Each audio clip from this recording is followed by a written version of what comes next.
Hello guys, welcome to my channel Sohail reaction वाला पर।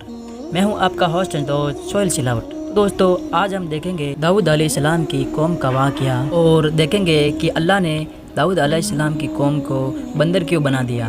तो दोस्तों, उससे पहले आप मेरे चैनल पर नए हो तो मेरे चैनल को सब्सक्राइब कर लो और साथ ही बेल आइकन दबा दो ताकि आप देख सको मेरे आने वाले वीडियो सबसे पहले। तो दोस्तों, चलते हैं वीडियो पर। हजरत दाऊद अलैहिस्सलाम की कौम के 70,000 अफराद समंदर किनारे ईला नामी बस्ती में रहा करते थे। इन लोगों को अल्लाह ने हजारों नेमतों से नवाजा था, लेकिन जब राहत और सुकून आया तो ये अल्लाह की इबादत से महरूम हो गए और अल्लाह की मखलूकात पे जुल्म करने लगे। तो यूं अल्लाह ने इनको खबरदार किया कि हफ्ते में एक दिन, हफ्ता के दिन शिकार न किया करो। इतवार से लेके जुम्मा तक जितना शिकार पकड़ना है पकड़ लो, लेकिन एक दिन अल्लाह की इबादत और मखलूकात पे अमन के लिए रख दो। यूं अल्लाह ने उनका इम्तिहान लेना शुरू कर दिया। वो इतवार से लेके जुम्मे तक समंदर में मछलियां पकड़ने लगते तो मछलियां ज्यादा मिकदार में हाथ न आती, और हफ्ते के दिन समंदर को देखते तो उनको बड़ी बड़ी मछलियां नजर आने लगती। उन लोगों में से एक शख्स को शैतान ने वर्गिलाया कि परेशान क्यों होते हो, मेरी तरकीब पे अमल करो, तुम शिकार से कभी महरूम नहीं रहोगे। तो बस शैतान के कहने पर उस शख्स ने हफ्ते के दिन कांटा लगा के डोरी को समंदर में डाल दिया ताकि मछली फंसे, और शैतान ने कहा इस मछली को तुम इतवार के दिन निकालना, और यूं हफ्ते की हुर्मत भी बाकी रहेगी और तुम्हारा शिकार भी हो जाएगा। बस शैतान की बताई हुई तरकीब पे हफ्ते के दिन मछली फंसी रही और वो इतवार के दिन निकालता और खुशी से खाता। जब आसपास के लोगों ने पूछा तो उनको भी ये तरकीब बताने लगा, और यूं उस कौम के कुछ लोग हफ्ते के दिन मछली पकड़ने के लिए जाल फेंकते और इतवार के दिन निकालते, और कुछ ने तो उस समंदर में से नालियां बना के छोटे छोटे तालाब बना दिए, खड्डे बना दिए, ताकि हफ्ते के दिन जैसे ही मछलियां यहाँ से गुजरें तो इन तालाब में फंस जाएं और हम इतवार को उन मछलियों को निकाल के पका के खाएंगे। उस गाँव में कुछ अल्लाह के खास बंदे भी मौजूद थे जो कहने लगे, ऐ लोगों, अल्लाह ने हफ्ते के दिन शिकार करने से मना की है। ये जो तुम जाल फेंकते हो या छोटे छोटे तालाब बनाते हो, इनमें हफ्ते के दिन अगर मछली फंसती है तो ये शिकार हफ्ते के दिन का होगा। अल्लाह के अजाब से डरो, अल्लाह की नाफरमानी ना करो। वो लोग उन लोगों का मजाक उड़ाने लगे कि हमारी जो मर्जी होगी हम वो करेंगे। अब उन बस्ती में 3 ग्रोह बन गए। एक इन 70,000 में वो लोग थे जो उन नाफरमान लोगों की बार बार इस्लाह करते, दूसरे वो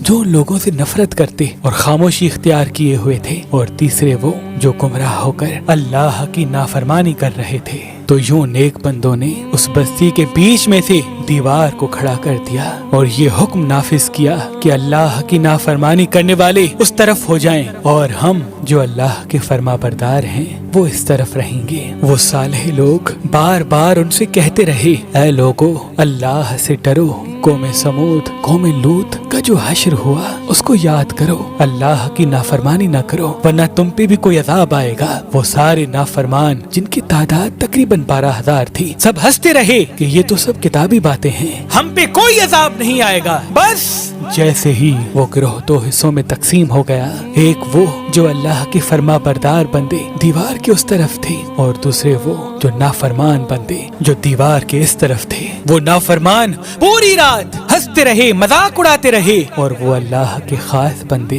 दीवार के उस तरफ अल्लाह से माफी मांगने लगे। बस जैसे ही सुबह हुई, वो नेक सालेह इंसान उठे। उन्होंने महसूस किया कि दीवार के उस तरफ से किसी इंसान की आवाज नहीं आ रही। जैसे ही दीवार की उस तरफ चढ़ के देखने लगे कि सारे के सारे वो लोग बंदर की शक्ल में तब्दील हो चुके थे और बंदरों की हरकत को अंजाम दे रहे थे। वो जो सालेह लोग दीवार से उन बंदरों को देखने लगे, उन सालेह लोगों में से जो जो उनके रिश्तेदार थे, उन्होंने उन बंदरों के कपड़ों से अपने अपने रिश्तेदारों को पहचाना और चीख के रोने लगे, अल्लाह से माफी मांगने लगे। लेकिन अल्लाह का अजाब जब आता है तो वो होके रहता है। वो 12,000 लोग जो बंदर बन चुके थे कुछ भी खा पी नहीं सक रहे थे, और यूं 3 दिन बाद वो इस अजाब में आकर फिन्नार हो गए।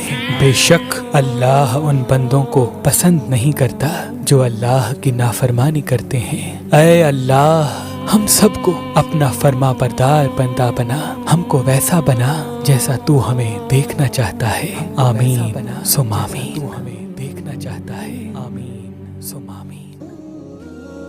तो दोस्तों, देखा आपने, अल्लाह की नाफरमानी करने पर اللہ نے داؤد علیہ السلام کی قوم کے لوگوں کو بندر بنا دیا۔ بے شک اللہ ہر ایک چیز پر قادر ہے۔ دوستو ہمیں اللہ کی نافرمانی سے بچنا چاہیے، اور دوستو ہم آج بھی اللہ کی نافرمانی کرتے رہتے ہیں۔ بے شک اللہ معاف کرنے والا ہے۔ ہم سب اللہ سے معافی چاہتے ہیں اس کی نافرمانی کرنے پر۔ تو دوستو ابھی کے لیے اتنا ہی، پھر ملتے ہیں ایک ایسے ویڈیو پر۔ ابھی تک کے لیے بائے بائے۔